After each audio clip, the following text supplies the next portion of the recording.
Hello friends, welcome to bliss cinemas. இன்னைக்கு நம்ம தியேட்டர்ஸ்ல release ஆயிருக்க திரௌபதி 2 படம் எப்படி இருக்குன்னு பார்க்க போறோம். வாங்க வீடியோக்குள்ள போகலாம். இந்த படம் பார்த்தீங்கன்னா ஒரு ஹிஸ்டாரிக்கல் டிராமாவா எடுத்திருக்காங்க. இப்போ இந்த படத்தோட கதையை பத்தி பார்க்கலாம். நம்ம ஹீரோ பார்த்தீங்கன்னா அவங்க ஒய்ஃப் இறந்ததுக்கு அப்புறம் தான் குழந்தையோட வாழ்ந்துகிட்டு வராரு. அப்போ ஒருத்தர் தான் பொண்ணுக்கு கல்யாணம் வச்சிருக்கேன், ஆனா என் இடத்த விற்க முடியல, அது கேட்டா வர்பு கண்ட்ரோல்ல இருக்கு அப்படின்ற மாதிரி சொல்றாங்க அப்படின்றாரு. அதை கேஸா கோர்ட்டுக்கு எடுத்துட்டு போனாங்க. ஆனா இவங்களுக்கு நீதி கிடைக்கல. ஆனா நம்ம ஹீரோ பார்த்தீங்கன்னா பிரஸ் மீட் பண்றாரு. அப்படியே பார்த்தீங்கன்னா ஃபாரின்ல இருந்த ஹீரோயின் நம்ம இந்தியாவுக்கு வராங்க. வந்தவங்க அவங்க சொந்த ஊரான திருவண்ணாமலைக்கு வராங்க. அதுக்கப்புறம் நடக்கிற சம்பவங்கள்லாம் என்ன, இதை எப்படி ஹிஸ்டரியோட கனெக்ட் பண்றாங்க, கடைசியில என்னதான் ஆச்சு அப்படின்றது தான் இந்த படத்தோட மொத்த கதையே. இப்போ இந்த படத்தோட பாசிட்டிவ் நெகட்டிவ் பத்தி பார்க்கலாம். பாசிட்டிவ் ஸ்டோரி பாட்டை சொல்லலாம். இவங்க இன்னைக்கு டேட்டுக்கு, அதாவது கரண்ட்ல படத்தை ஆரம்பிச்சு அதை ஹிஸ்டரியோட நீட்டாவே கனெக்ட் பண்ணிருக்காங்கன்னு சொல்லலாம். அதை பெர்ஃபார்மன்ஸ்ல படத்தில் நடிச்சிருக்க ரிச்சர்ட் ஒரு நீட்டான பெர்ஃபார்மன்ஸ் கொடுத்திருக்காரு. அவர் கேரக்டர் இன்னும் பெட்டரா எழுதிருக்கலான்ற மாதிரி தான் எனக்கு தோணுச்சு. ஹீரோயின் கேரக்டர் நீட்டாவே எழுதிருக்காங்க, சூப்பரான பெர்ஃபார்மன்ஸும் கொடுத்திருக்காங்க.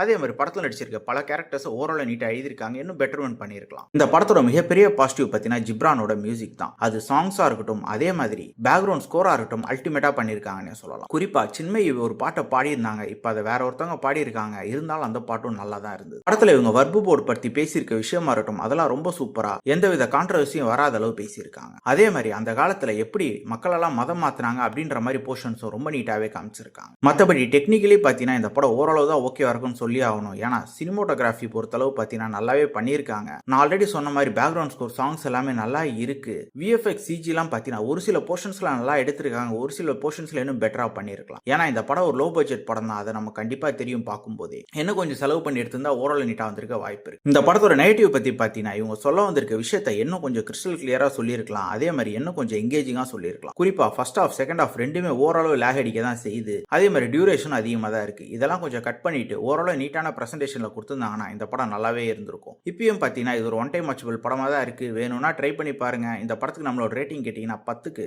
5.5 மார்க் கொடுக்கலாம். இன்னொரு வீடியோல சந்திக்கலாம். தேங்க்யூ.